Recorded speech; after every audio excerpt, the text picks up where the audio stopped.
जय श्री झूलेलाल। सिंधी समाचार राजस्थान में तव्हांजो स्वागत है। ज़िंदगी में पाण घणेई जेके नंढियूं वॾियूं कहानियूं हूंदियूं आहिनि जीवन में पाण उन सां चाहियूं त घणेई कुझु सिखी सघूं था।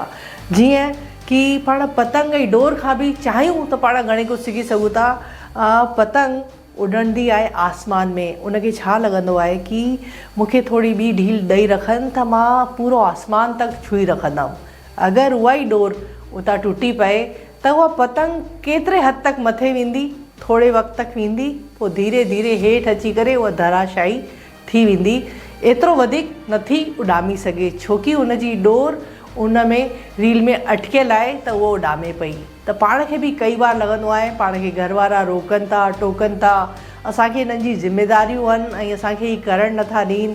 अहिड़ियूं घणेई ॻाल्हियूं पंहिंजे मन में हूंदियूं आहिनि कि असां हिननि जी वजह सां अॻियां नथा वधी पायूं, अॻियां नथा बढ़ी पायूं, हीअ असांखे साथ नथा ॾियनि, हेतिरी मुसीबतूं आहिनि। न, जीवन में पाण सां गॾु परिवार आहे, पाण जुड़ियल आहियूं, पाण गॾु आहियूं। उन डोर जीअं पंहिंजो जेको चवंदा आहिनि न पाण ज़मीन तक जुड़ी करे रहूं पंहिंजे परिवार सां, त पाण इन खां बि वधीक ऊंचाइनि ते वञी सघूं था। पतंग खे बि इहो अभिमान आहे कि मां मथे पहुची सघां थी, त ईअं कई बार पाण खे बि इहो अभिमान थी वेंदो आहे कि परिवार न हुजे, ज़िम्मेदारियूं न हुजनि त मां वधीक आसमान छुई सघां थो। इहो अभिमान कॾहिं न रखिजे। परिवार हूंदो, परिवार सां गॾु हूंदा त तव्हांजी ख़ुशहाली में, तव्हांजे दुख में, तव्हांजे सुख में ही परिवार तव्हां सां गॾु सदैव बीहंदो ऐं साथ रहंदो। हीउ जेको पाण खे जे अॻियां छलावो लॻंदो आहे न कि ॿिया संगी साथी असां सां गॾु आहिनि, इहो सिर्फ़ु हिकु छलावो आहे।